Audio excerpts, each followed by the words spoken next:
hoje praticamente, eu hoje estou num momento assim, bem isolado. Procurei me isolar, estou me preparando muito. E dia 8 agora é o dia do Caboclo da Lua. É o dia 8 de maio. Dia de Buda, né? E dia do Caboclo da Lua. No Oriente, no dia 8 de maio, é uma festa imensa, principalmente dentro da filosofia lamaísta. É um dia espetacular. E veja você que a coisa vem sem a gente querer. Eu me lembro muito bem que eu tinha meus 13 para 14 anos, mais ou menos. Foi quando a minha mediunidade aflorou. E de repente, eu era um garotão de praia, eu estudava em colégio religioso, no Externato São José, e embora tivesse alguma noção, muito pouca, mas tinha, através de parentes, de uma parte umbandista, uma noção eu tinha. Mas, inclusive, a noção que eu tinha era mais para pretos velhos, entenda bem. E tudo certo. Então, de repente, quando eu tinha meus 13 para 14 anos, mais ou menos, de repente a minha mediunidade aflorou. E ela aflorou, veio à tona, e eu, de repente, comecei a me descontrolar. Então, meu sistema nervoso alterou muito. Eu comecei a não me sentir bem, eu comecei a ter tonteira, a ponto de segurei muito poste na rua para não cair. Eu ia andando, de repente estava aquela tonteira, o primeiro poste que tinha eu segurava. E segurei muito poste na rua e comecei a não me alimentar bem, não me alimentava, comecei a não dormir bem. Enfim, a minha vida mudou assim, do dia para a noite. E eu entrei naquilo que hoje a ciência, a medicina, determina como a síndrome do pânico. Eu entrei nessa. Também tinha medos, fobias, uma série de fatores desagradabilíssimos naquela época. E praticamente não encontrava uma solução para o meu problema. Não entendia nada de espiritismo, de umbanda, de nada, nada de nada. A única coisa que eu conhecia alguma coisa, como falei, ligeiros contatos com entidades assim, pretos velhos, de parentes, e também o estudo religioso que eu tinha recebido durante praticamente 8 anos, 7 para 8 anos, 8 anos, eu estudei e recebi o ensino religioso católico, só. Mas não tinha conhecimento nenhum da parte espiritual, de espiritismo, de umbanda, de nada, não tinha nada disso. E eu cada vez piorando mais.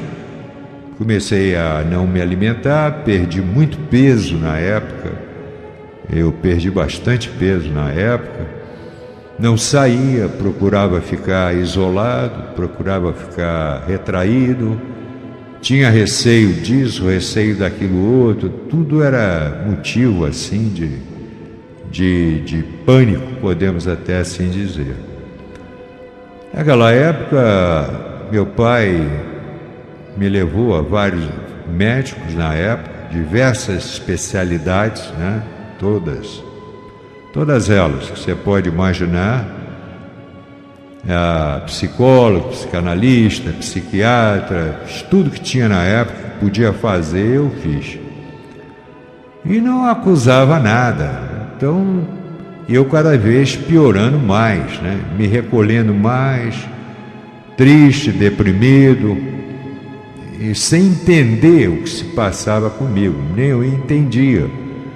Porque tem uma fase da mediunidade, é horrível, que é aquela fase quando você, inclusive, troca as palavras. Eu, por exemplo, estou aqui à frente de um microfone. Então eu sabia que aqui era um microfone, mas eu não chamava isso de microfone, chamava de telefone.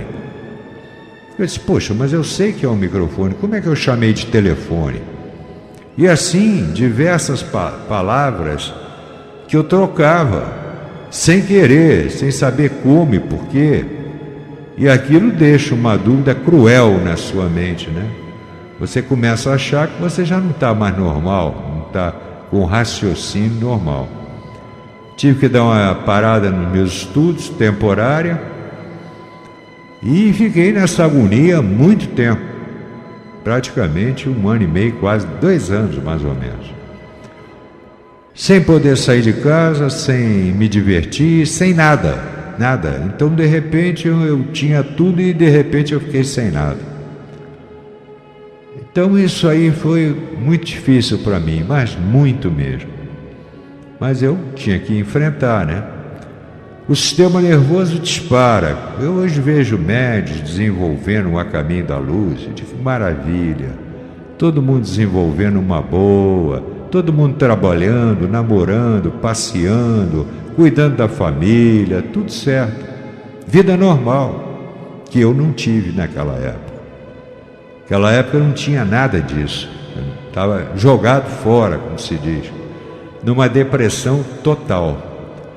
Então isso se processou durante 1 ano e meio, quase 2 anos, mais ou menos. O sistema nervoso disparou muito, mas muito.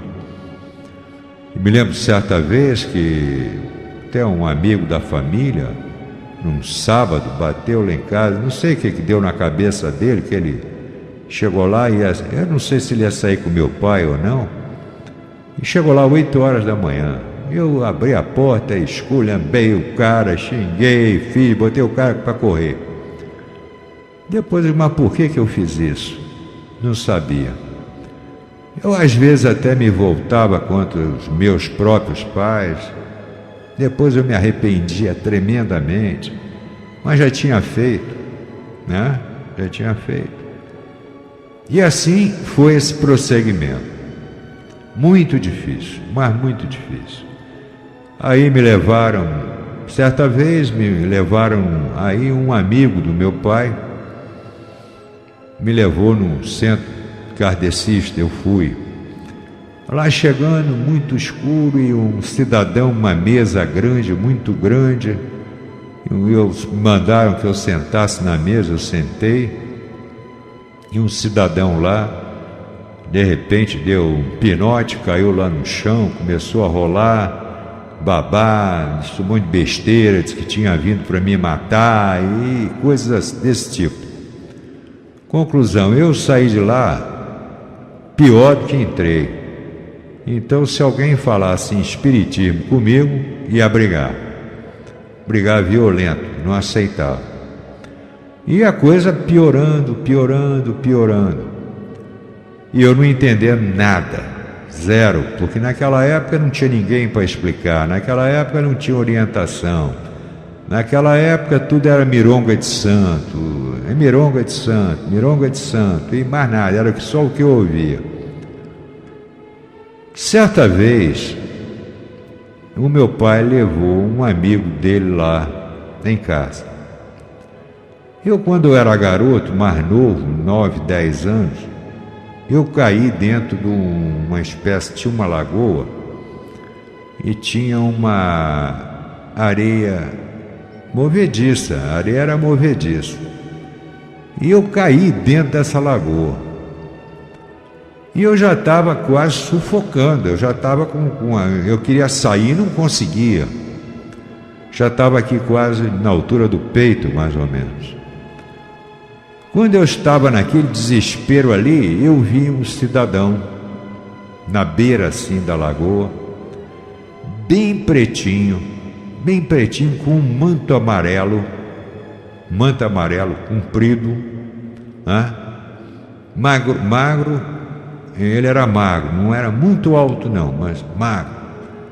E ele olhou para mim e riu e estendeu as mãos assim, abriu as mãos e estendeu. E eu, de repente, eu senti que eu comecei a sair da lagoa, comecei a subir, consegui sem ter firmeza embaixo no pé, eu comecei a subir, flutuar e sair da lagoa. Posteriormente ele sumiu. Eu aí cheguei em casa, eu nunca menti, apanhei muitas vezes porque não mentia, né? Dizia a verdade. Meu pai dizia, vai pra rua, não vai brigar. Eu chegava na rua, eu brigava. Ele chegava em casa, você brigou? Eu briguei, bomba lá, eu entrava no cacete. Bom, aí eu cheguei em casa, contei para ele, disse, olha, eu caí na lagoa, assim e tal. Ele sabia da lagoa. Ele achou, pelo manto amarelo que eu falei, naquela época existiam os mata-mosquito. Mata-mosquito tinha uma farda amarela, usava uma farda amarela, mas era tipo farda, não era manto. Mas eu não sabia explicar, eu disse para ele estava todo de amarelo, pô. Era assim, assim, assim. Aí nós fomos lá no departamento lá que tinha de saúde, né? Fomos lá para ver se meu pai foi comigo, para agradecer, né? Chegamos lá, não tinha ninguém com aquelas características que eu descrevi. Ficamos encucados. Poxa, não tem ninguém. O que tinha era completamente diferente. Era um sujeito gordo, pesadão, não tinha nada a ver com ele. Bom, aquilo ficou marcado na minha vida. Isso quando eu tinha 8 para 9 anos. Já depois, quando a mediunidade estourou, aos 13 para 14, ele um dia levou, eu estava naquele sufoco, né? Ele aí levou um amigo dele, até um capitão de mar e guerra, capitão da Marinha, uma excelente pessoa, muito correta, muito honesta. E esse senhor, ele trabalhava com um caboclo, chamado caboclo indiano.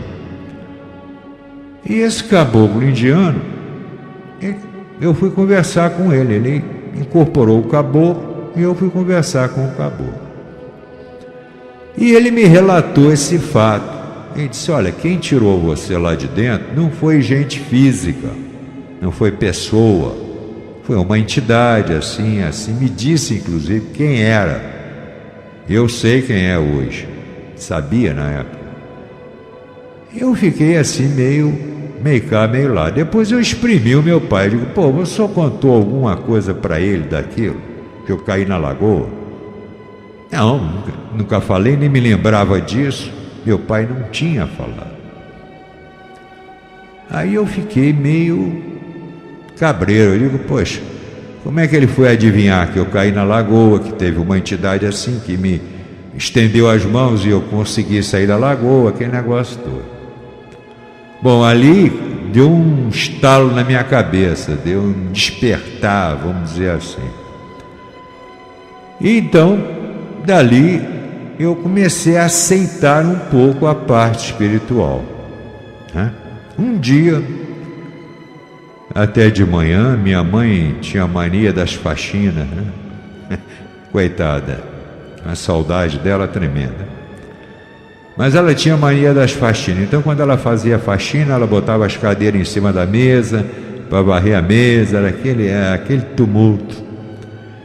E eu estava dentro de casa, eu não ia para a rua. Aí de repente me deu uma vontade tremenda de escrever.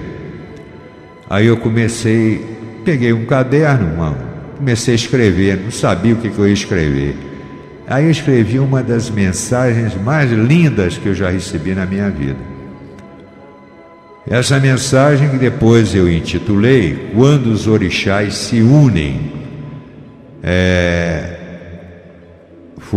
Era um encontro, então narrava simbolicamente tudo aquilo que eu estava realmente passando. E dali veio um nome, se identificou, né? E dali para cá eu recebi uma série de mensagens, mas eu tenho todas guardadas até hoje, lindas, lindas, lindas, lindas, mas todas me orientando, me acalmando, me explicando. Até que a coisa foi dando uma melhorada. Com aquelas mensagens eu dei uma melhorada. Tinha uma tia do meu pai que... Tia não, ela era casada com um primo do meu pai, que trabalhava espiritualmente na Umbanda, e um dia resolveram me levar lá. E eu fui. E quando eu cheguei lá, o mundo acabou. Porque aí eu incorporei, de cara. Não ainda perfeito, mas a entidade chegou. E dali para cá, praticamente eu não tive quase desenvolvimento nenhum, né? A entidade chegou e encostou naquele dia, num outro dia também encostou, depois, como dizem, encamisou.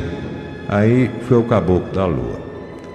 Não lá, para vocês verem como foi a coisa, não foi no terreiro, não foi lá. Eu estava em casa, numa sexta-feira, se eu não me engano, eu não me lembro se era sexta, o dia que foi, não me lembro. Mas eu sei que eu estava em casa sozinho com a minha mãe. Meu pai tinha viajado e não estava nesse dia. E eu sozinho com ela, e mais ou menos assim, 8 horas da noite, 8h30, estava aquele silêncio, a gente ouvindo o rádio. Naquela época não tinha televisão ainda, só tinha rádio, né? E a gente ouvia se eu não me engano, era sexta-feira, não sei, não me lembro. Nós estávamos ouvindo o rádio. Aí de repente a minha respiração começou a acelerar muito. Eu comecei a respirar muito acelerado. E eu disse para minha mãe, eu acho que eu vou ter um negócio aqui, porque a minha respiração está muito acelerada, meu coração está batendo muito. E eu comecei a me sentir grande. Eu senti o peito grande, os braços grandes. Eu comecei a crescer. Eu digo, eu vou explodir aqui. E foi nesse prosseguimento que até um determinado momento depois, eu praticamente perdi a noção. Não vou dizer que apaguei, porque não apaguei, ninguém apaga. Mas eu não tive um controle de nada. Aí chegou o Caboclo da Lua. Aí conversou com a minha mãe, disse quem era ele, que era o meu guia, que eu tinha uma missão a cumprir, assim. Enfim, deu toda a orientação para ela. E quando ele subiu, já era meia-noite. Isso daí foi mais ou menos 8h30 da noite. Quando ele me deixou, era meia-noite, mais ou menos. Olha, gente, podem acreditar, pela mais pura das verdades, eu chorei uma noite inteira. Aquela noite inteira eu chorei. Talvez botando para fora todo aquele sofrimento, toda aquela angústia, tudo aquilo que eu tinha passado, sei lá, eu desmoronei. Eu chorei uma noite inteira, inteirinha. Aí ele marcou que daí uma semana ele queria voltar para ir, pediu lá algumas coisas, eu não me lembro bem o que era. E daí uma semana então ele veio, voltou novamente. E eu continuei lá no terreiro, mas ele disse para minha mãe do santo que ele era o meu guia, que ele ia tomar conta de mim. Ela concordou e dali prossegui a minha vida. Olha, isso foi no dia 8 de maio de 1955. Então eu vou completar agora, no dia 8 de maio, se Oxalá assim o permitir, na próxima terça-feira, né? Terça-feira, eu vou completar 57 anos no santo. Não é brincadeira, não. Mas ali, não é aquele, vou dar um toque daqui a 1 ano, vou dar um toque daqui a 20 anos, não, é isso não. É ali. Então ali começou realmente a minha vida espiritual, dia 8 de maio de 55. Inclusive agora é dia 7, né? É a gira, espero que o Caboclo da Lua venha mais uma vez me abençoar e abençoar os filhos do A Caminho da Luz. Então ali começou. Mais tarde eu fui saber, mais tarde, que no dia 8 de maio é o dia do nascimento de Buda. Eu não sabia, né? Não podia saber. Como é que eu ia saber naquela época? Não sabia. E aí uma série de coincidências que marcam esse período importantíssimo lá no Oriente, de preparação espiritual para comemorar, já estão dentro do ritual, para comemorar esse grande momento que é o dia 8 de maio, dia de nascimento de Buda. Para mim é o dia do Caboclo da Lua. Para mim é a minha data de nascimento. Eu tenho 2 datas de nascimento. 14 de novembro, que nasci fisiologicamente, quer dizer, e tenho 8 de maio, que foi o dia que começou realmente a minha vida em geral, a minha vida espiritual e a minha vida, porque eu devo tudo a ele, tudo ao Caboclo da Lua. Tenho respeito por ele que vocês não podem nem imaginar. Tive provas dele na minha vida impressionantes, mas impressionantes, que eu não vou relatar porque são coisas minhas, então isso eu não vou relatar, mas coisas impressionantes. E tive também sempre o seu apoio nos momentos difíceis da minha vida, que não foram poucos e não são poucos, a verdade é essa. Não foram e não são. Ninguém é super-homem, ninguém é perfeito, ninguém é o tal, não existe isso. Pelo menos comigo. Nós somos seres normais, eu sou um ser normal como outro qualquer, que sofro, que me alegro, que fico triste, que sou feliz em determinados momentos, mas um pouco triste em outros. Da vida, eu vivo uma vida normal como outras pessoas. Não tenho nenhum poder extra normal, nada disso. Sou um ser normal como outro qualquer. Apenas com uma guarda espetacular, com a presença de um pai, de um amigo, de um guia, que é o meu adorado Caboclo da Lua. E que neste dia 8 de maio agora, ele possa mais uma vez vibrar, trazendo muita saúde, muita paz, muita harmonia para todos aqueles que frequentam o A Caminho da Luz, que formam a grande família, né, A Caminho da Luz. Eu acho isso muito importante. A todos os médiuns, enfim, a todos os frequentadores, a todo mundo, que ele possa abençoar a todos com o seu fluido de paz, de harmonia e de tranquilidade.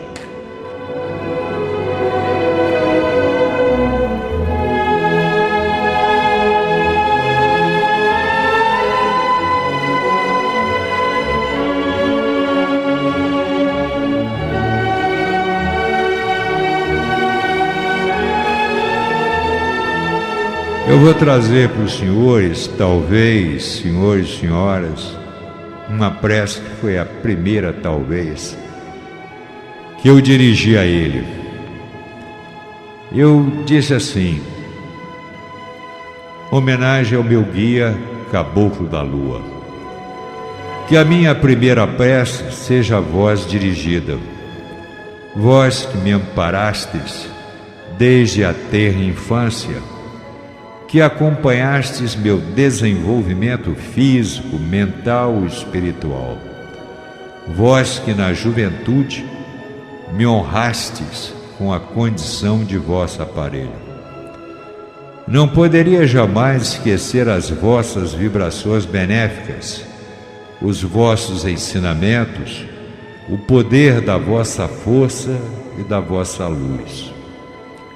Quando em noites mal dormidas, pela preocupação dos problemas a serem resolvidos, sinto o vosso fluido, tudo se dissipa e um horizonte risonho se me antevém.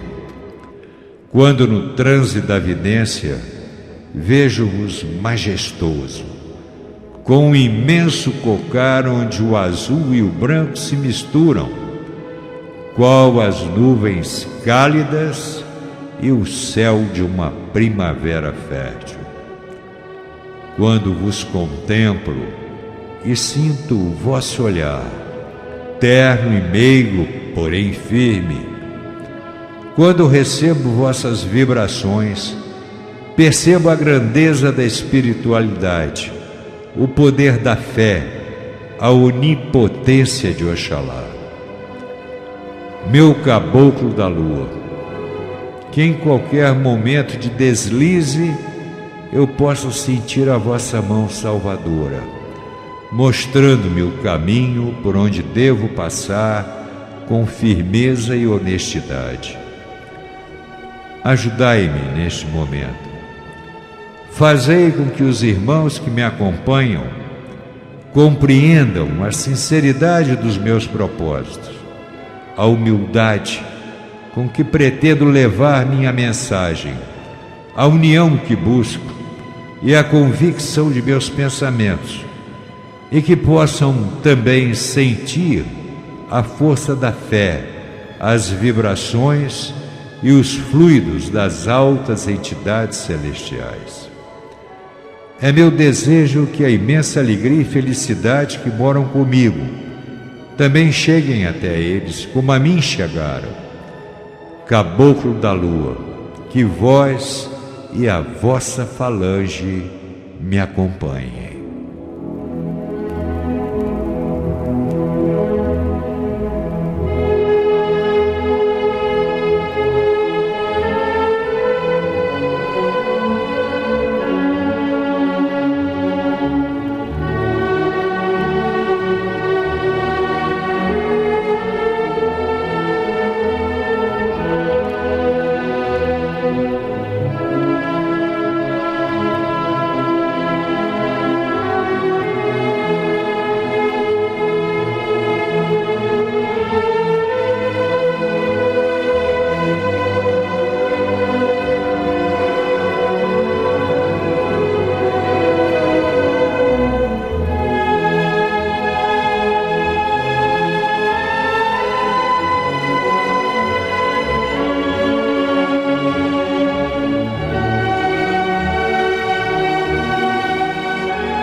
Amigos, depois deste momento, chegaram as outras entidades, às quais eu também tenho um carinho imenso, e nesta noite de hoje, num programa que eu diria quase que especial, né?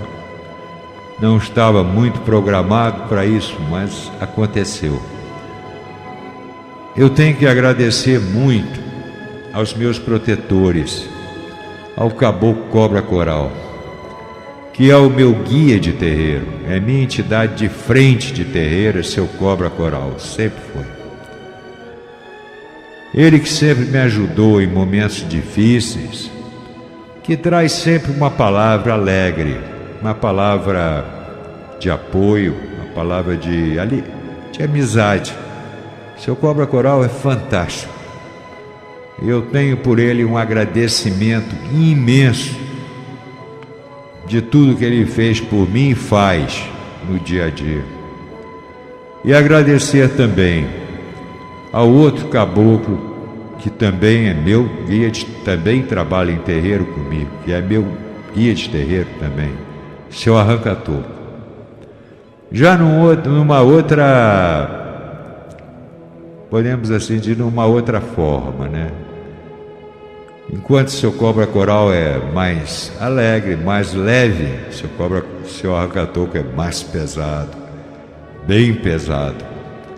Mas é como eu sempre digo, você tem que ter todas as vibrações, no alto, mas no baixo. Então não é que a vibração dele seja baixa, não, mas é diferente. Eu tenho por ele também um respeito imenso, um agradecimento. Agradecer a meu preto velho, Pai Tomé da Guiné, preto velho chorão que Deus dá, que não dá nem para falar porque ele chora e eu choro junto. Então, muito carinho pelo Pai Tomé da Guiné. Agradecer muito a esse baluarte de proa, que é seu Exu veludo, que é meu Exu de frente, meu amigo, em todos os momentos, me guardando, me protegendo, me ajudando, me empurrando muitas vezes, também dentro de uma magia fora de série. Agradecer seu tranca-rua das almas, já também numa outra vibração, pelo apoio, pela força, pela guarda, por tudo. Agradecer a Pedrinho, que nos meus tempos de juventude podia se espalhar. Hoje não dá mais. Ele entende isso. Mas no tempo de moço, de rapaz, Pedrinho rolava pelo chão brincando, deitava e rolava, como se dizia. Hoje não dá mais, mas a presença dele está sempre ao meu lado. E vem, lógico que vem, só não rola mais, só não brinca mais como brincava, porque senão no outro dia o aparelho não levanta. A verdade é essa. Então não é bem assim. Então são essas entidades maravilhosas que eu tenho que agradecer, e logicamente aos meus orixás, donos de coroa, ao meu adorado Ogum é meu pai, e a minha mãe Iemanjá, que ambos me guardem, me protejam e ajudem a todos os senhores e senhoras, e que neste dia 8 de maio esse panteão todo esteja vibrando para ajudar a todos aqueles que creem numa espiritualidade, todos aqueles que creem nessa Umbanda linda e maravilhosa, que creem na força do A Caminho da Luz, que creem na força do Caboclo da Lua.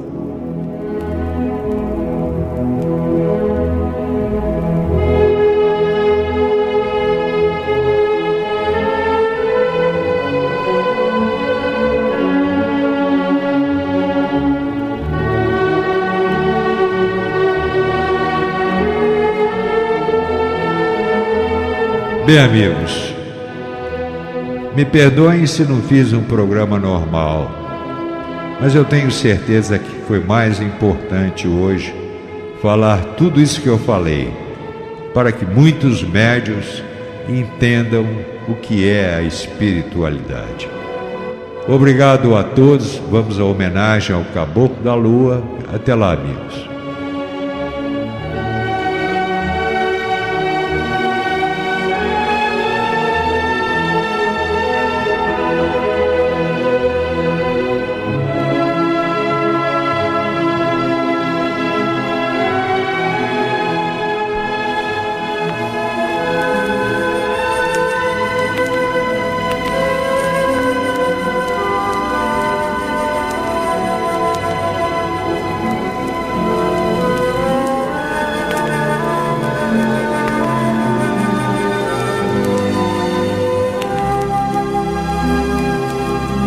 E de repente, ao amanhecer de um novo dia, sentindo a brisa matutina, pus-me a divagar a sonhar acordado. No silêncio da ainda madrugada, no perfume das flores, no ar puro que me fazia sentir mais aconchegante aquele momento, comecei a pensar e, pouco a pouco, levantei os olhos ao céu, com estrelas ainda perceptíveis. Admirei sua imensidão, a grandeza do infinito, e quase imperceptivelmente deixei-me levar por lugares distantes de grandioso esplendor, sentindo ao meu lado a presença de entidades que me ensinavam e me orientavam. Viajei por mundos distantes, percebi a profundeza da espiritualidade e agradeci mais uma vez, ser portador desse dom divino e maravilhoso, a mediunidade. Como é bom crer-se em Oxalá. Como é bom saber-se protegido por esses anjos aparentemente invisíveis. E como é bom encontrar na força da natureza a sua presença. Meu amigo, meu guia, caboclo da lua.